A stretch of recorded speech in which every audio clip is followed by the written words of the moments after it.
putting too much into it.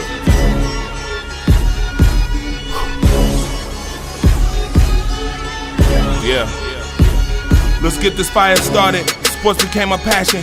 Convo bring it to life, highlighting all the action. Opinions could explode like a chemical reaction. If we started from the bottom, now rise up the newest caption. Man, it's known that every team and every person got an emphasis. But this that similarity that smokes all of our differences. Statements can get real, better back it up with evidence. Prove it for the record, watch this hour of deliverance. Haters outside the lines, but we do it quite frankly. Cause I'm around the horn, so just part the interruption. Cause the hatred they be spreading is an unwanted production. What's up, everybody? What's going on? How's everybody doing? Bills Mafia, what's up? Time for another great show. Buffalo Bills edition. I'll rise up early. Like and share.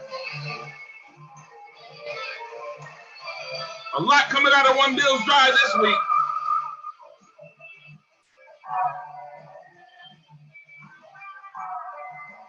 Oh, yeah.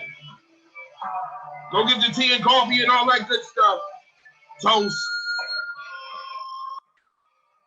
Eggs and whatever else you got on the menu. As long as Rise Up Early, the Buffalo Bills edition is on your menu. That's all that matters. Like and share the show.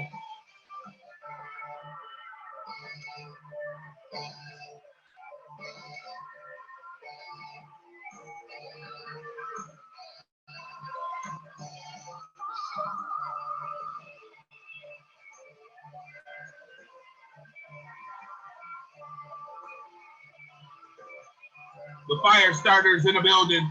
I'm Andre Torch Robinson. Getting ready to drop some great Buffalo Bills sports talk. Like and share. Come on.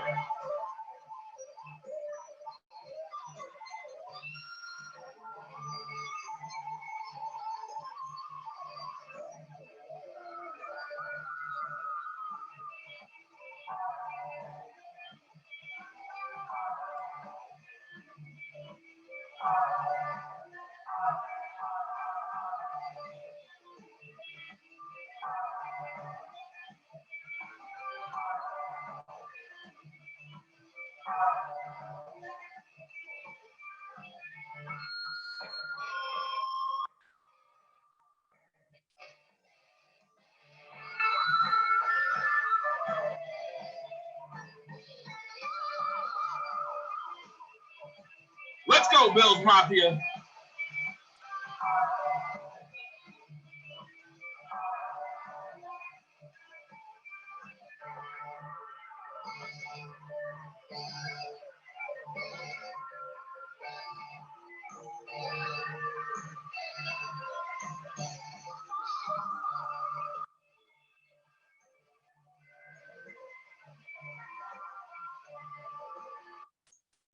All right, what's up, everybody? What's up? What's up? Okay, so obviously you've seen the first topic on the docket. Yes, I'm having a little fun right now with it, of course. But PFF is a little disrespectful, don't you think? A little disrespectful to the Bills Mafia. And obviously, here's why. I'm going to bring it up. PFF says that the Buffalo Bills offensive line is ranked 18th. 18th. Peyton Manning's number. Kyle Orton's number. 18th in the league. Well, I figure we play around a little bit and we, let's entertain that for a second. So, if the Buffalo Bills offensive line is 18th in the league, then I want to know who is the weakest link on this offensive line. You can call me right now, 716-243-5669. I want to know who is the weakest link on this offensive line. Since we're going to entertain this, we're going to have a little fun with it, right? Good morning, Ramona Dye. What's up? This is the Chinese music grill. TZKZ. Don't see, you wasn't supposed to tell nobody that. I got to agree with between 15 and 20. Yeah. Well, again, I want to entertain it. Who's the weakest link on this offensive line? I need some callers to call in. I want some thoughts. It's quite interesting. It is a quite interesting topic, folks. I don't think the Bills' offensive line is 18th in the league. I think they're somewhere in between like 12 and 15, to be very honest with you. From what I've seen from year one to year two, Josh Allen took a plethora of sacks in year one. Year two, they revamped their whole entire offensive line. They added a lot of people on the offensive line. A lot. Cody Ford, obviously, Mitch Morris, John Feliciano, and plenty of others. Obviously, they still have Deion Dawkins on this offensive line. I mean, I really don't understand where in the hell did they get 18th from? Like, where did they get this from? The run offense is pretty well. The passing game needs a little work, but he definitely did a lot better in the passing game last year.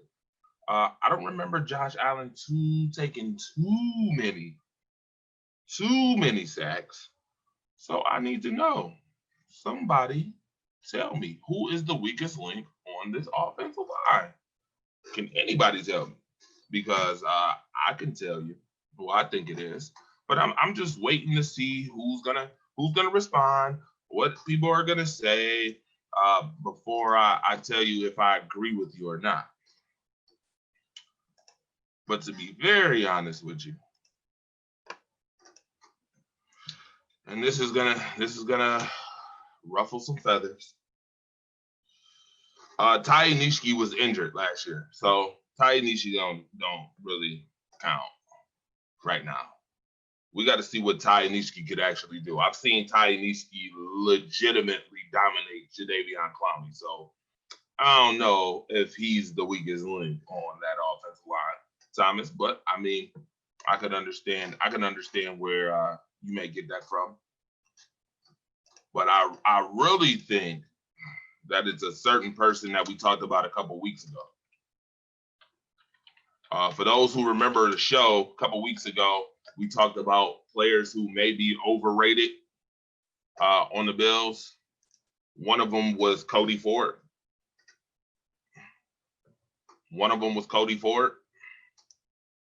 I will tell you right now, here is PFF's offensive line rankings. Philadelphia, number one. Okay? Philadelphia, they got number one. Jason Peters, Jason Kelsey, Brandon Brooks, Lane Johnson, right? Number two, they got the Baltimore Ravens, Ronnie Stanley, and them best pass blocking season they've ever seen from an offensive tackle. Obviously, they're giving Ronnie Stanley a whole lot of props, right? The Colts, number three, with Quentin Nelson, obviously being probably the best offensive lineman in the game. I don't. Right. Clowney with. Okay. If you say so. I mean, I got footage of him dominating Jadeveon Clowney, by the way. Dallas Cowboys, number four, Tyron Smith, Zach Martin, Travis Frederick, Lane Collins, obviously. The New Orleans Saints is number five, Trenton Armstead and Ryan Ramczyk. They said Armstead and Ramczyk ranked second and third, respectively.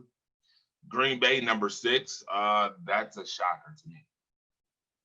That is an absolutely shocker. That's shocking.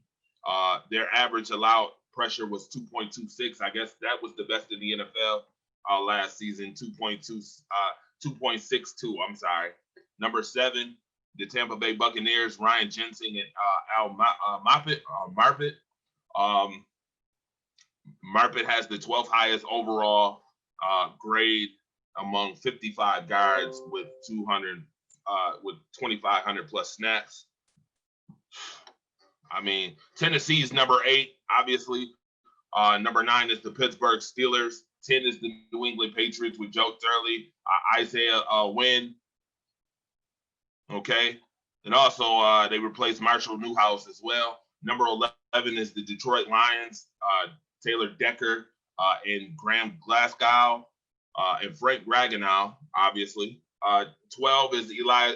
Well, 12 is actually the Denver Broncos with Juwan James, Elijah Wilkinson, and 13. We got 13 Washington Redskins, Trent Williams, Brandon Schaefer.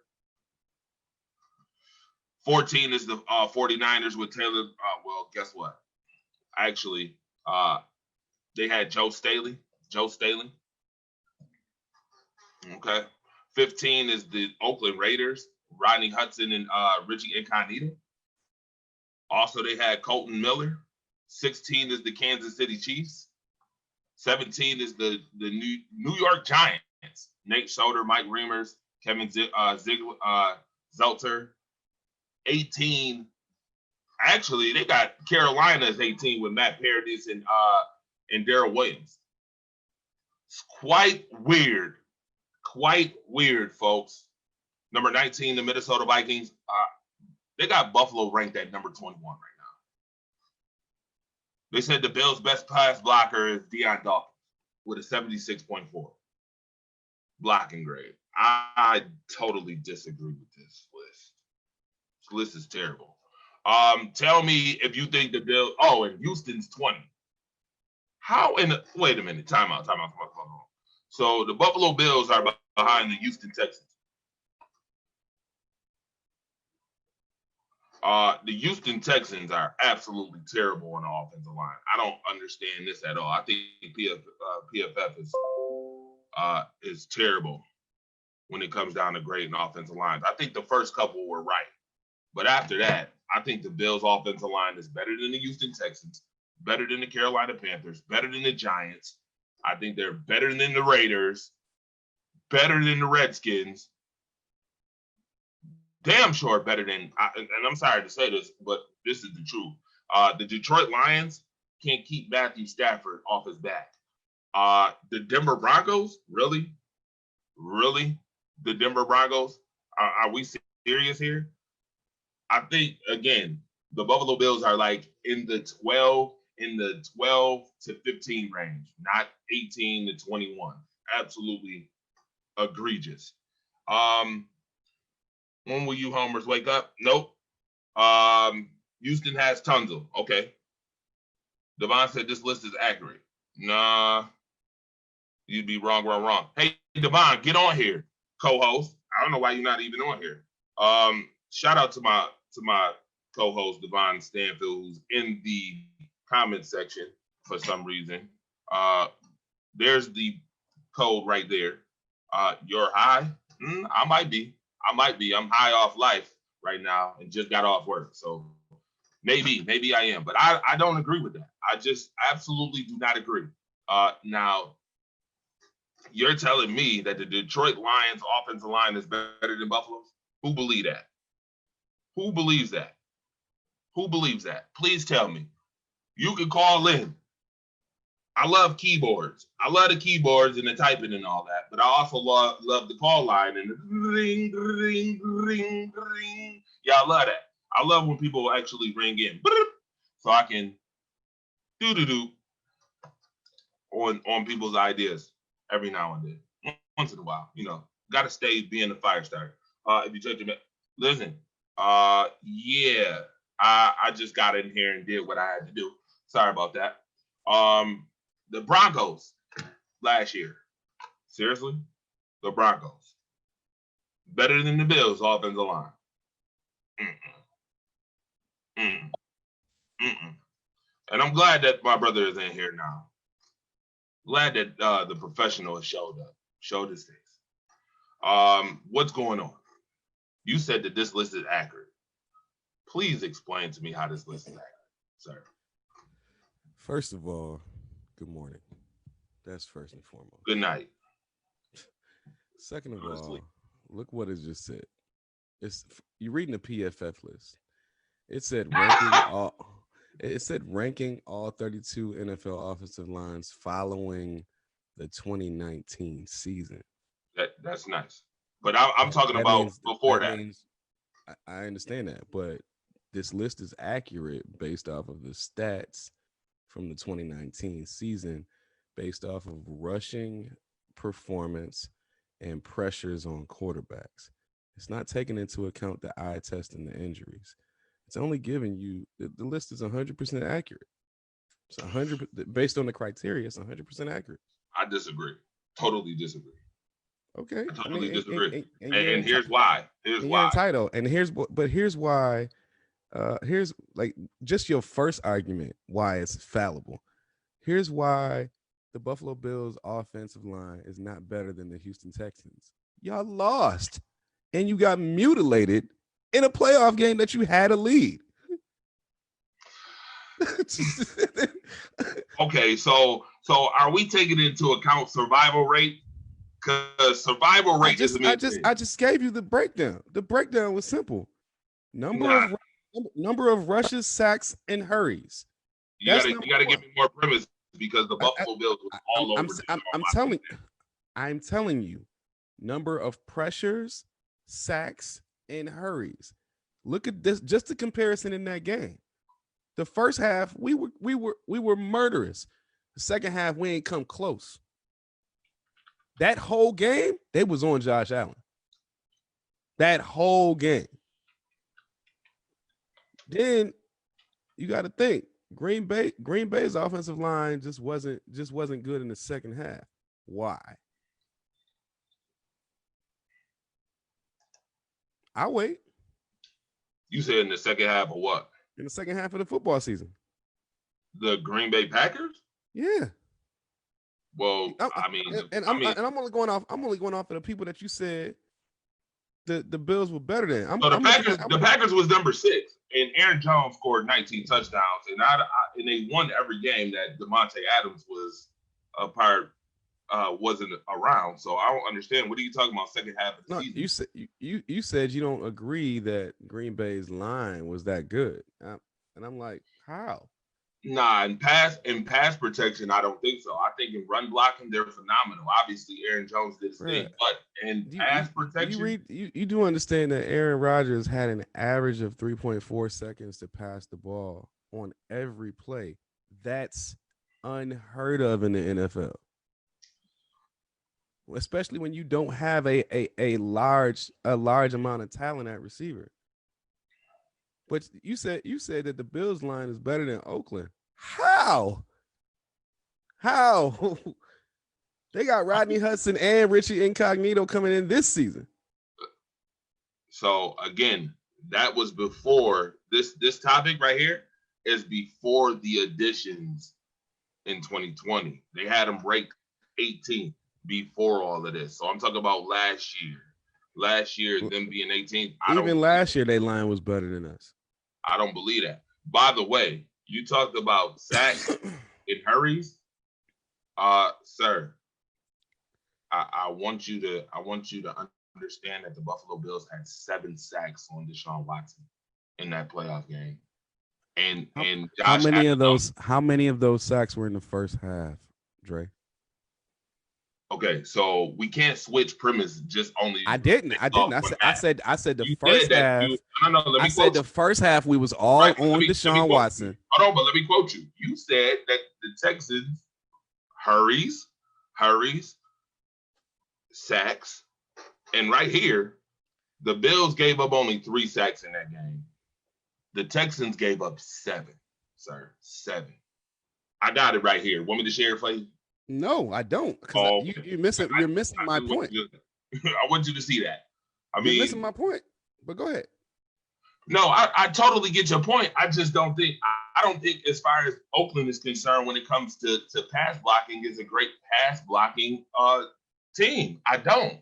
Denver had one of the oldest quarterback rooms in the league last year. Including the fact, can you tell me who Denver's number 1 rusher was last year? Can you even tell? No. Mm-mm. Right. That's because it wasn't that great.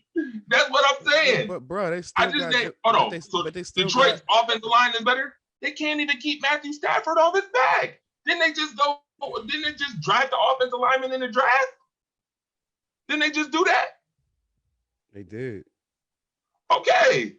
Taylor Decker is good at the position that he plays, but he's a liability in pass blocking situations, which is the reason This is the reason why they went to go. Yes, man. Listen, I know this. I researched this.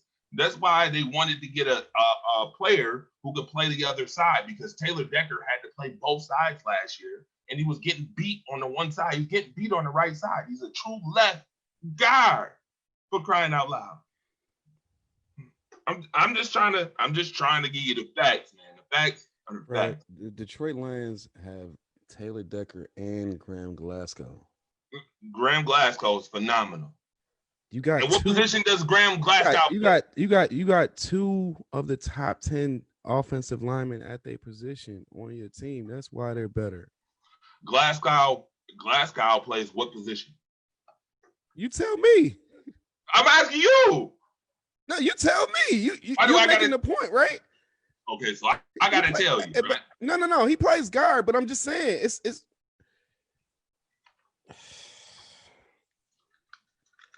We're talking about the entire offensive line right now. Hold on, let me read some of these comments too. Because if you talking about Taylor Decker and the fact that he allowed people off because he was playing out of position, he allowed people off the edge to get to Matt Stafford more often than he should have. That's a legit argument, but ain't nobody talking about the high ankle sprains that he suffered through last year. And he still ended up top 10. Ain't nobody talking about that. Ain't nobody talking about how for a lot of the years, because for the last 2 or 3 years, because Matthew Stafford is playing with guys who aren't necessarily top tier route runners, even though they fast as hell. Matthew Stafford ends up holding on to the ball a little bit too long. Let's talk about the fact that they're spending way too much time on the field. Period, because they can't get the ball in the end zone. And this is not indicative. I mean, this is not making excuses for Matt Stafford, because I don't think he should be holding on to the ball that long. Period. But let's also not forget what their record was before he got hurt. They were undefeated. Are we forgetting that?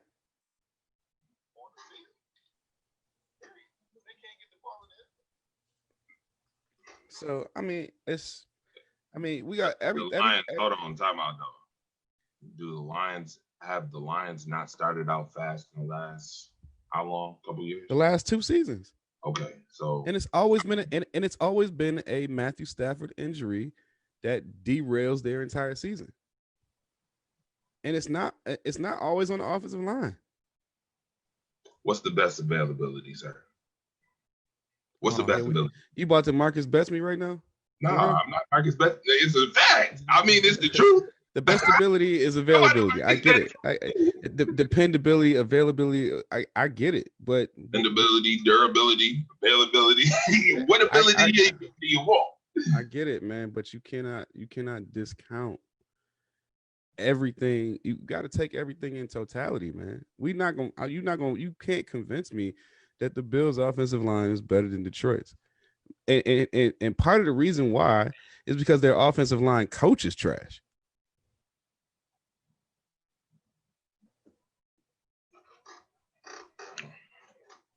Okay. If that's how you feel, I mean, I'm not again 716-243-5669. Understand when we say trash, I'm saying their offensive line coach, where he stacks up amongst his peers. When we say trash, I want to be clear. When you coach or play in the NFL, you've worked extremely hard to get to the place where you are most of the time. Sometimes there's nepotism involved. Sometimes it's a good old boy system. But most times you've worked hard to get to the place where you are. So I don't want to belittle anybody's skill set, even though I might feel it's lackluster in Dabo. But I'm just saying, it's like when you look at the Bills' O-line in totality, it doesn't stack up, man. It doesn't stack up. All right, so in a nutshell, we're going to move to the next topic, but you can call in if you want to talk about this topic. I still don't agree with that. I mean, it is what it is. We'll move on, though. I ain't buying it. I just can't buy that. Wait, who did you say the worst offensive lineman on the Buffalo Bills offensive line was? Because I thought I heard you say Cody Ford. I said the weakest link right now. Yeah, it seems like it's Cody Ford. He was also overrated player on the Bills. That's the one thing I agree with you about. Cody Ford is the weakest link on that O line. Yeah, I could tell you we should just move. We should move on. Callers, you could call in 716-243-5669. Devon Stanfield is in the building, the professionals in the building. We having a little debate right now. Let me read some of these comments too. Let's see. Buffalo Bills line is mediocre at best, said Tom Casey. Sharon says anyone that talks stats but doesn't mention why those stats occurred in context, I always have problems with their arguments. I don't know what the world she talking about. Who's she talking about? The injuries. That's what she's talking about. The injuries. There's reasons why people aren't the top performers that they normally are. Yeah, but here's what I'll say to that. I mean, here come the callers. Yeah, I see the callers. Can't use that as an excuse. And here comes TC Casey. I already know it. I already know what's coming. TC Casey, what's up, man? What's going on? So listen, let me ask you a question. If Buffalo's O-line was so good, why does Josh Allen look like he's playing American Ninja Warrior every single week? I think that was more in year one than year two, though. What did you not see last year? Throwing it behind him in the playoff game? What are you talking about? Sir, yes, I seen that last year, but did you also see that diving over the line? How many miracles did you see last year? He's gonna get killed. Well, let me ask you this. Let me ask you this question. O-line did a good job protecting him. Let me ask you a question. Let me ask you a question. Since we talking premise, right? We talking O-line and we talking premise, right? Sir, I want you to tell me, what did Cole Beasley do last year for that team? I'm sorry, just give him a security blanket. Cole Beasley was a beast. Okay, so running around with a chicken, like a chicken with his head cut off, is kind of inaccurate when Josh Allen was all about the short to intermediate route game, in which he was getting the ball out every 2 to 3 seconds on that. There was a stat that just came out that said last year he only checked the ball down 6 times last year. Check down is to the running back, sir, not to wide receivers. Totally different. What are you talking about? No, check down. I get it, because I get it. I'm the one who put it out there. The check down stat, that barely 2% of his passes. Like, he only checked the ball down 6 times out of 400 and some passes attempts. Yes, that would mean check downs to running backs, sir. Not short to intermediate routes to Cole Beasley. Totally different. Dre, as a former receiver, learn how to check down if he's gonna. Dre, as a former receiver, Dre, as a former receiver, I'm telling you that's inaccurate. Okay. So the term check down as a former receiver, that's fine and dandy. All right. The check down means that you are no longer focusing on your primary receiver, and you are looking at the receivers that are in your immediate line of sight. Usually, receivers that are within 3 to 7 yards away. Your primary receiver is usually, especially on first down, trying to get anywhere between 5 to 8 yards on the first pass. When you check down out of that means that the play that was called, the initial play, hot receiver that was called, is not available. So you're checking down. It doesn't necessarily have to be the running back. Okay, so a check down. If we look up go ahead and look up the definition. How many yards do the ball have to go for it to be a check down? 3 to 4 yards. 3 to 4 yards. So you telling me a pass to Cole Beasley is a check down? It absolutely can be. Do you understand? Do you understand what type of routes the slot receivers run? Watch this now, Devon. How many times did he check the ball down to Cole Beasley? Because according to what you No. Hold on. There's a difference between checking the ball down and throwing the ball to the designated receiver. What I would like to focus on last year is that on a lot of passing plays, Cole Beasley was the primary receiver. And you know why that is, correct? Because he's the best route runner. Last year, he was the best route runner on the team.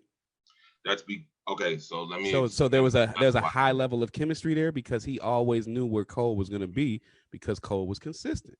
Is that fair? And he very rarely dropped balls. Paul. That's fair, but there's a little bit more that needs to be added to it. Maybe it's because the offensive coordinator coached him up all training camp and all OTAs last year on short to intermediate routes, sir.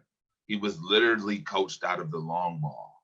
So the game plan was short to intermediate routes, regardless if Cole Beasley was consistent or not.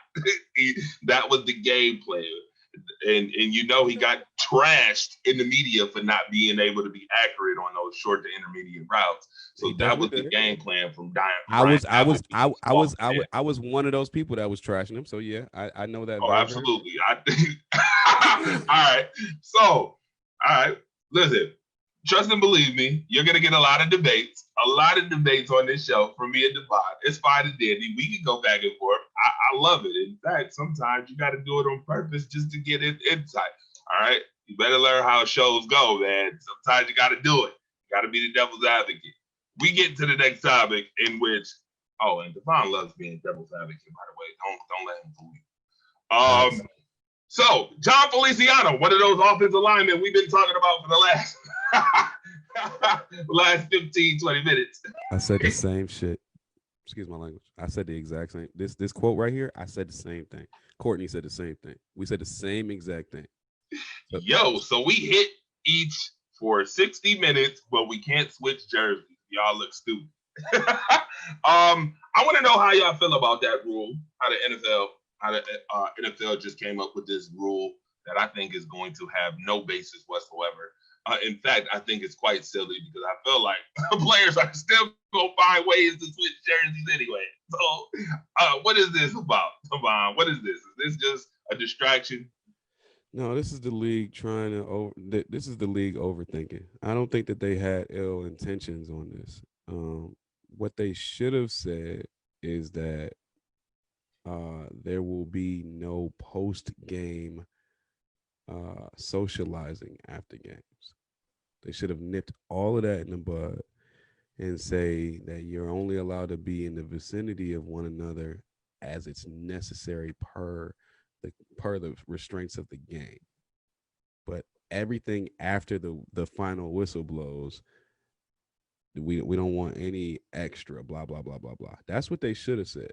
Somebody in the league's office is overthinking things and not really putting it all into context. Me personally, if I'm with John here, if you find it necessary enough to put your entire life and career on the line to be out here, then do what the hell you want to do at any point in cost, as long as you're not endangering our fans that might or might not be at the game anyway. But if that's what you want to do, then by all means. If you want to exchange bloody, sweaty jerseys after the game because you fought through and you risked it all, then by all means, do you. But John, he's got a point. It's people putting too much thought into this and not really thinking about the overall complexity of what they're saying. Like somebody has to edit these statements in these rules before they put them out. Somebody has to. They don't have the right. The NFL has proven over the past 10 years, that when they make decisions like these, especially as it pertains to national crises, epidemics, and social justice, that they don't always have the right people in the room to make the correct decisions on these issues. That is a very well thought out synopsis of the whole entire topic. I don't even know if I can say too much to this besides the fact that I just think it's foolish. I think that they're going to find a way. They're going to find a way anyway. I mean, I don't want to be insensitive because I don't want people in the comment section thinking that we're insensitive. I'm not doing that. I get it, the transmission of the virus, right? But you can't have it both ways. If you're so worried about the transmission of the virus, then why are we playing? Why are you playing, man? I don't get it. Like, I get it. There's a whole lot of money involved. But what's the old saying go, Divine? Money talks, BS walks. BS walks. Walk. Yeah, I get it. I totally get that. But then, You gotta have it understand. both ways. You gotta understand. If y'all have a season, you're requesting that these guys put their lives on the line. So how do you then say, we want you to put your lives on the line, but there are certain parameters in which we're going to allow you to do so? How? What? And if they do exchange jerseys after the game, you gonna fine them? Really? Right, that's what I want to know.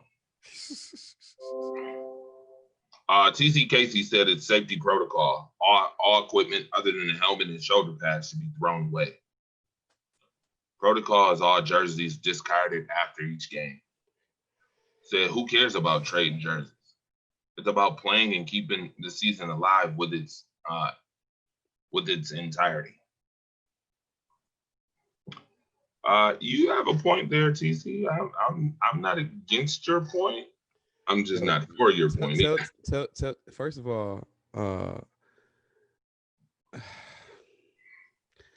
First of all,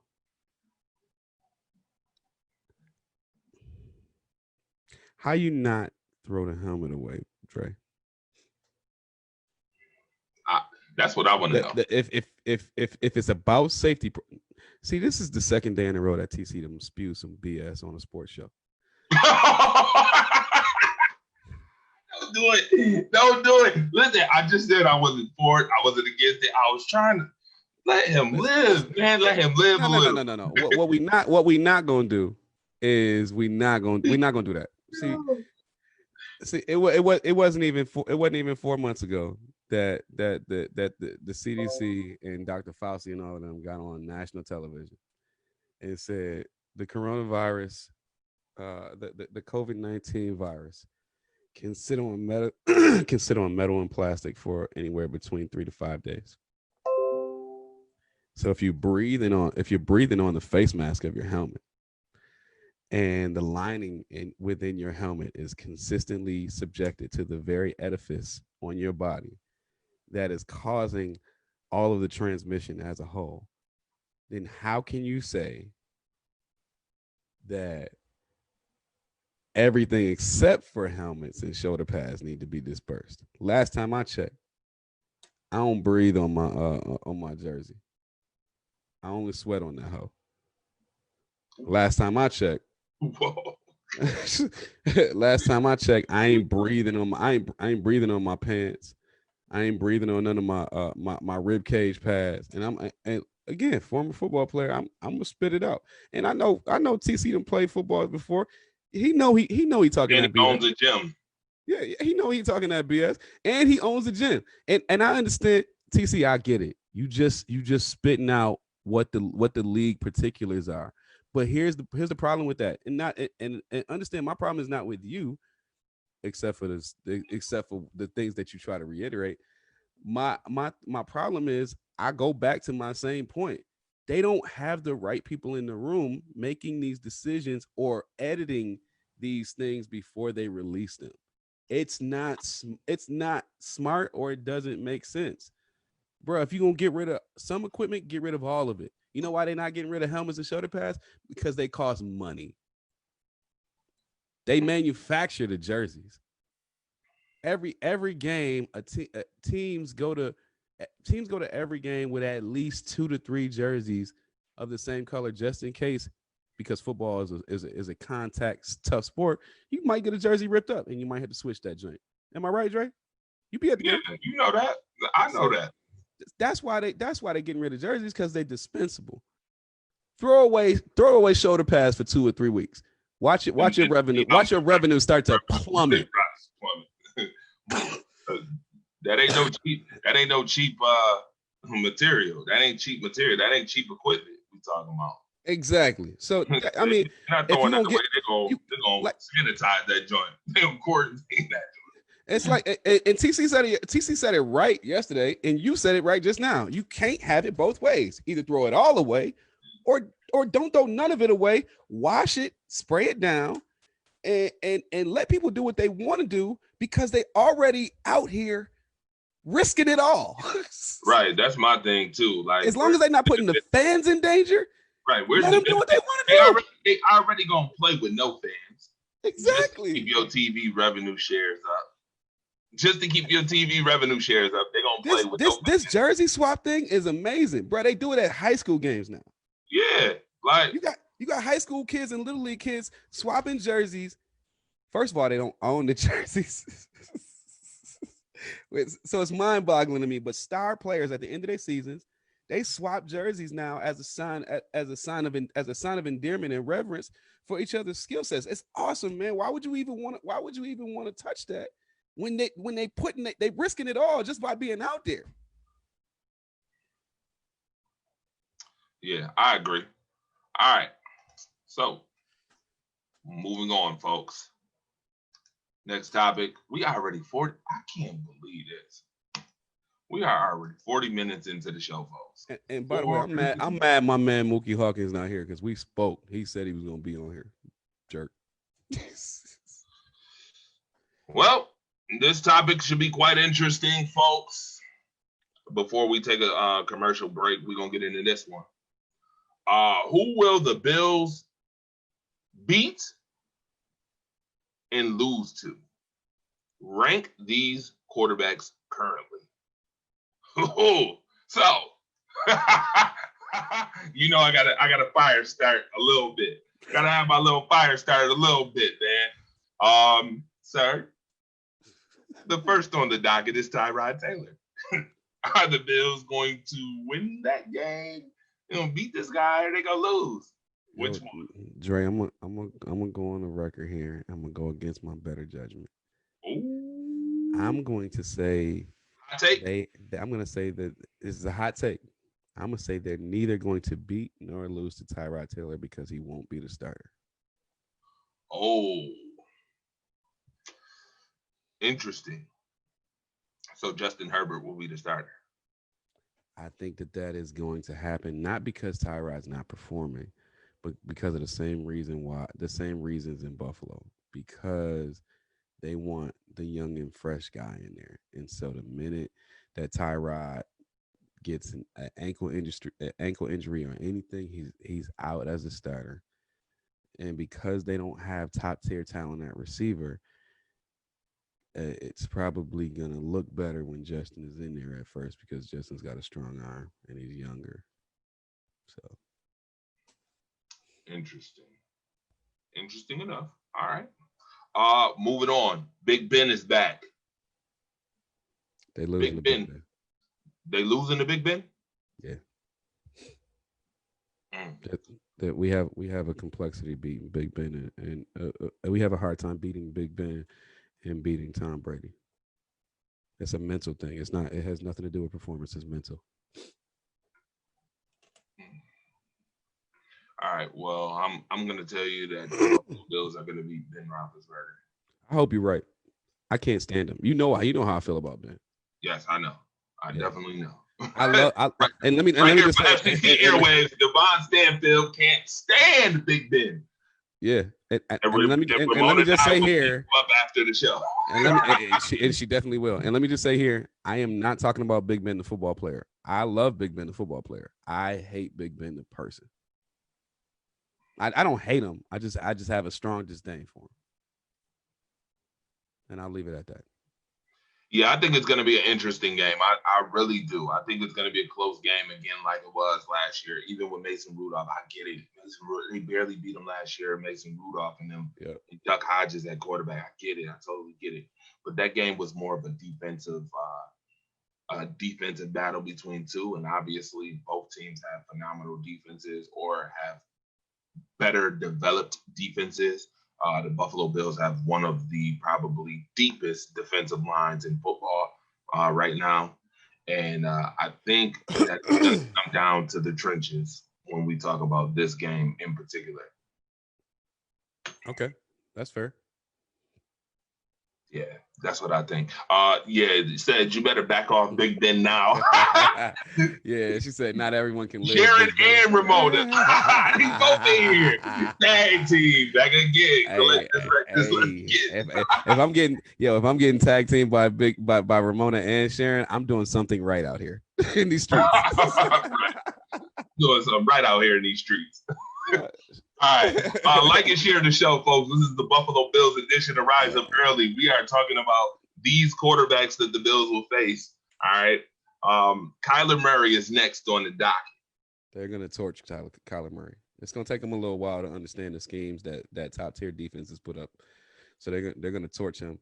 He's gonna. It's not at the end of the game. It's not gonna look as bad as it was throughout the entirety of the game. He'll probably put up points at the end of the game, but that's when our defense lacks off. We're gonna hurt him bad. All right. Russell Wilson is next on the docket. Russell Wilson. I think we'll beat them.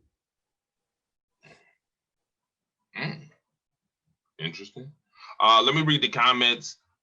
Sharon said they will beat Murray. If Ben is healthy, he won't be injured. They are laughing. Not everyone can love Big Ben. Big Ben, he will be injured. Said Chuck Thomas, Buck Flair. Yep, Chuck Thomas and Buck Flair in the house. I want to thank everybody that's tuned in. I want to make sure I do that right now. Shout out to the big homie Ronald Ingles too. Yes, shout out to the big homie. I cannot wait to get him back in here. I cannot wait to get him back on the show, folks. Yes, I think they're beating Russell Wilson. Yeah, I see him. Is that a home game for us, or is that? I think that game is actually. So they play San Francisco on the road. No, that game is here in Buffalo. If that game's here, we have a great chance. I think we'll beat them. Yeah. Arizona's game is on the road, and so is San Francisco. Yeah, I think we losing to San Francisco. But see, here's the thing. I don't though, and I'm glad that I have a reason why I'm saying that. And here's the thing: when history says when we play San Francisco at San Francisco, we usually beat them. So if we do beat them, I won't be surprised. But when they come here, we usually lose. When they come to Buffalo, we usually. See, we going to San Francisco. I think Buffalo will have nothing to lose. Nothing to lose. I think Buffalo's defense will be able to, and here's why I'm saying this. Let me give some premise, because y'all love premise. The reason why I'm saying that is because the 49ers not only do not have Matt Breida, but they also have a situation in play where Mosier wants to be traded. Mostert. I think he's getting traded. I think he's going to get traded. I think he's out of there too. Yeah, I think they're going to have to rely on the new guys. And that's going to be a mistake because Raheem Mostert is major mistake. That's gonna be are you guys now, if he could stay healthy, oh my God. Listen, Devon, I think that they got rid of the wrong too. I think they got rid of the wrong too. I would have kept Breida in motion. I would have let Breida go. Tevin Coleman has carried them for 2 years now. So I mean, I'm not sold on Coleman. I mean, I wasn't sold on Coleman when he was in Atlanta. Now that I've seen it in two different systems, he's official, bro. Two different systems with the same offense, with the same guys. And Kyle Shanahan. But he didn't have nearly the run protection in Atlanta, the run performance in Atlanta that on the offensive line that he has had in San Francisco, and his production has gone up in San Francisco per carry. And I think the opportunities have been more with the quarterback in which he's played for. Matt Ryan is a little different. They like to fly the ball out with Matt Ryan, and this guy right here, Jimmy Garoppolo, is don't say that. Don't say that because they tried to fly the ball out for 28 times, but they lost 3 times. We know. We know. But still, you got Tom Brady Jr. here, who and I'm talking about Tom Brady Jr. the first 3 years of Tom Brady's career, 3-4 years where Tom Brady was playing game management type of guy. You got that in Jimmy Garoppolo.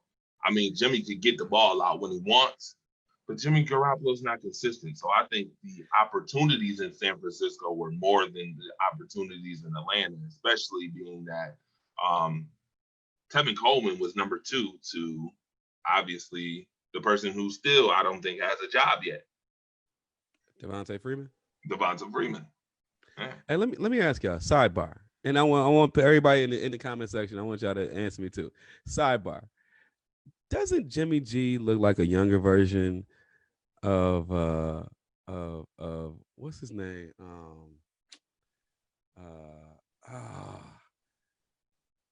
Damn, what is his We're gonna put the Jeopardy music on for you. George Clooney. Oh my goodness, I'm done. Moving on. Let's talk about Patrick Mahomes. He don't look like a younger version of George Clooney. Yes, he do. He does. That's what I'm saying. Yo, moving on. Yo, Devon. And in that instance, wouldn't he still be Jimmy G? Jimmy George Clooney. My man Patrick Mahomes. They losing to Patrick Mahomes? Yes. Yes, they are losing to Patrick Mahomes.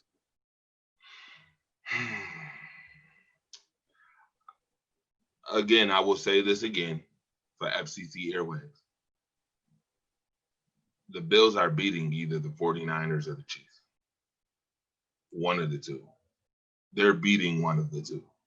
I will say that if that happens, it will be the 49ers. It will not be the Chiefs. All right. Well, we got Ryan, Fitz, Shaggy, Fitzpatrick. I can't say the other nickname on FCC Airways. Are we losing or winning? Which turn? Both. We'll win the first time. If Tua is playing in the second game, we'll probably lose. You think Tua beating the Bills? Yeah, absolutely. Give me some premise on that. What's your thoughts on that? First of all, he's gonna have plenty of. You know what? Hold on, time out. TC Casey. What in the? Listen, sir. Listen. The answer to that question is 0. 0. None. I don't make a fool out of myself. 0. Thank you. Mookie. Anyway, keeping going. Go ahead with Ryan Fitzpatrick. Fitz magic. Fitz magic. I think that Tua has all of the tools. Mookie, if you don't get on here, listen. What? I think Tua has all of the tools. I already sent it to him, Dre. okay. I said Tua has all of the tools to be able to perform with that team. And that defense is so solid that he'll have opportunities to make mistakes. So, I mean, and people just don't understand. Like, beating Miami is not about beating their offense. It's about not letting their defense kill you, because their defense is stout and they got better. Boy, whew, it could get ugly. It could get ugly. So you saying the Bills didn't get better? On offense, yeah.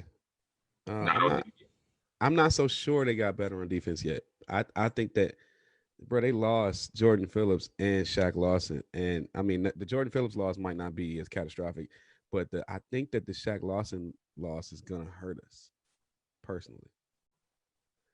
Specifically when we go to Florida to play. Interesting. Okay. Usually Buffalo plays pretty decent in Florida, except for when a certain person named Clay can't catch the football. Yo, facts. Yo, big facts. All right. Sam Darnold. We beaten them twice. Yeah, I think they beaten the Jets twice. Not even a question. We talked about George Clooney Jr. We talked about Tua, obviously. Yeah. Jared Goff is the last one on this list. We beating Jared Goff. We actually owe Jared Goff a whooping. So yeah, we torching Jared Goff. All right, folks. Listen, I'm gonna go to quick commercial. Quick commercial. We got to get a commercial in, and then Lord Jesus, we are already at the 1 hour mark. This is crazy. And we'll take a question or two. Matter of fact, put your questions in the comment section right now. All right, put them in the comment section right now so we can get to them real quick, real fast. We'll play a speed round of question and answer. All right, when we come right back.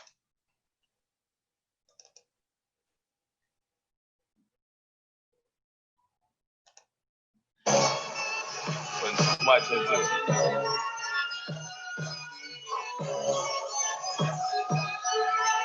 Yeah. Let's get this fire started. Sports became a passion.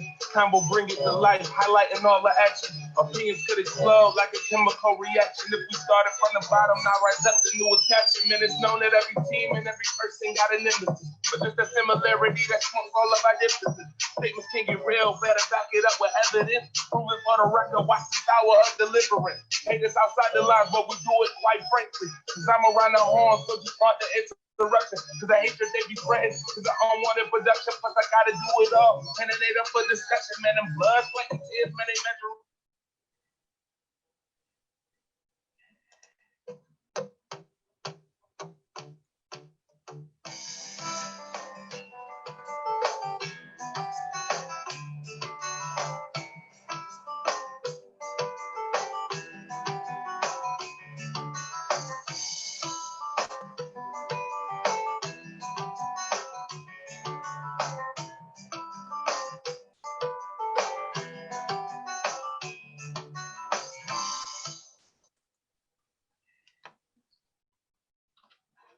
All right, folks, we are back. Q&A segment real quick. They asking you, are you drunk? Mookie Hawkins, you gonna come in at the last 2 minutes of the show. Mookie, Right. what happened to the other 58? The first 58. Yo, Mookie Hawkins is in the building, folks. Mookie, we're gonna ask you some questions. I ain't get a Zoom code. The Zoom code is the same every week. It's every week. The same one. Auto switch. All right. That's my fault. I'll take that. Nevertheless, we got him for 2 minutes. So Mookie, we're gonna ask you a question on what we talked about earlier. First, we're gonna just do a review of what we did earlier, real quick, real fast, while we have T-minus 3 minutes. Question number 1. Do you believe that the Buffalo Bills offensive line is 18th in the league? do I think what? Do you believe that the Bills offensive line is ranked 18th in the league? According to PFF, it is. And according to Devon Stanfield, it is. My question is also, who is the weakest link on the offensive line?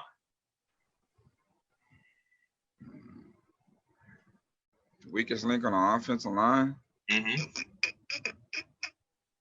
Ooh. The weakest link on the offensive line, I mean, it has to be Cody Ford. I mean, that has to be. There it Cody is. Ford. There it is.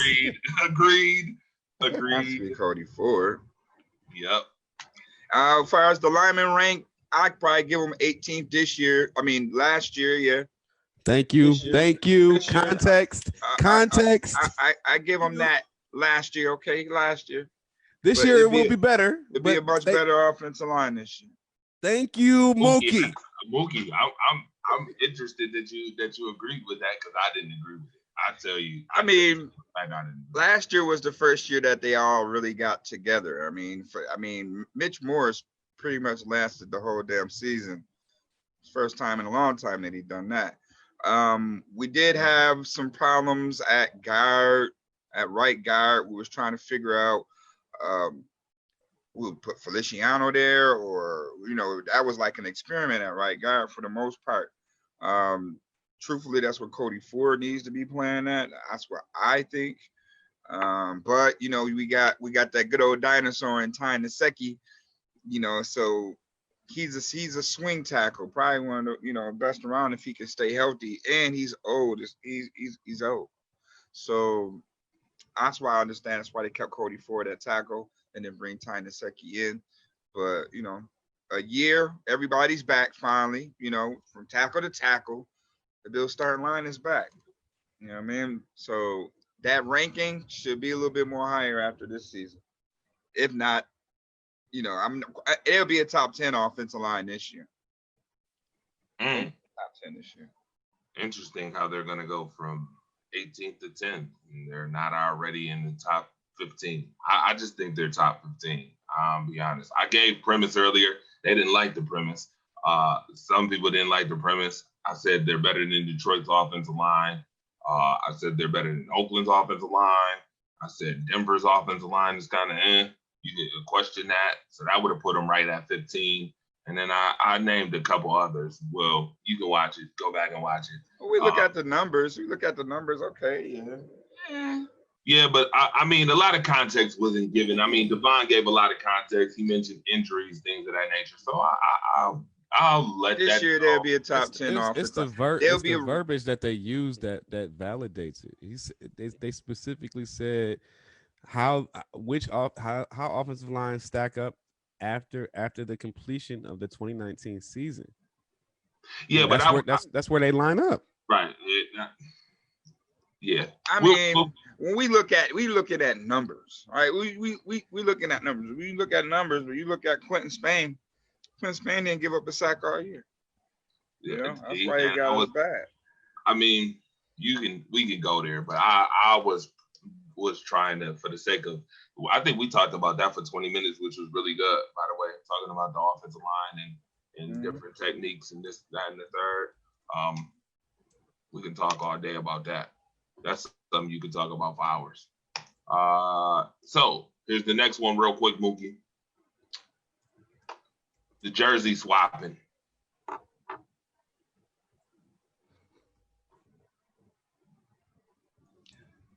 They got to spray them jerseys down, man, before you can swap them out. Do you want it? Hey, for prime example, Rudy Gobert. Y'all just got through finish having a game. You and your man. You want a jersey swap with Rudy Gobert? Take that jersey back to the team and get on the bus with that thing? I'm just saying, I know they hit each other and they tackle every day, every down and all that.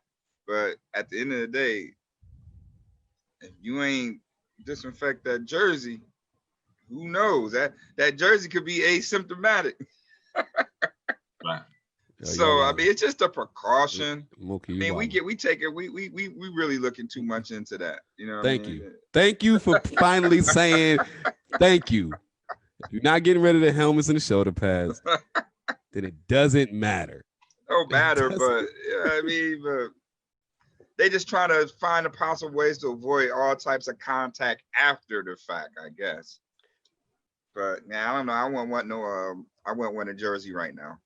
You know, due to that fact. Hey, bro, send me that joint in the mail, nice and crispy. I guess you know. I guess I got to send it to Marcus if I lose my bet. So there'll be no jersey swapping. All right, folks, we are done. Shout out to the OnPoint Network. Shout out to the Rise Up Family Sports Network. Shout out to Mookie Hawkins, Sports Q TV. Shout out to everything that he's doing on the ground as well. Doing a lot of training with these young youth out here. Shout out to him for that as well. Devon Stanfield. Shout out to Fresh Perspective Sports. Make sure y'all tune in to all these shows that you can obtain on OnPoint Network, one of the biggest, fastest multimedia streaming networks. Let's get this fire started. Sports became a passion. Convo bring it to life, highlighting all the action. Opinions could explode like a chemical reaction. If we started from the bottom, now rise up the newest caption. Man, it's known that every team and every person got a nemesis. But this that's